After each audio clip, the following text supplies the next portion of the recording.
Sebuah rekaman ramai dibicarakan warganet di media sosial Telegram pada Sabtu 8 Juni 2024. Dalam rekaman tersebut menunjukkan kerja tempur prajurit dari pasukan lintas udara Rusia di reruntuhan kota Chasiv.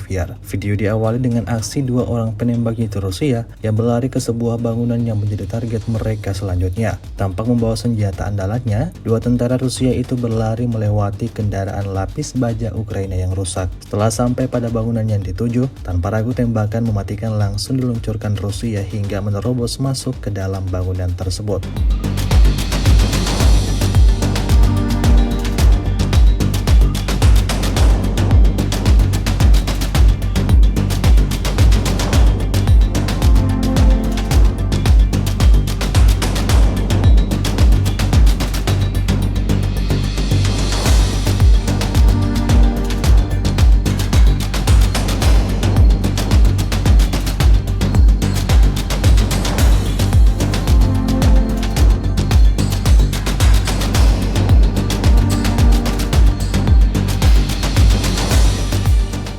Download Tribun X sekarang, menghadirkan lokal menjadi Indonesia.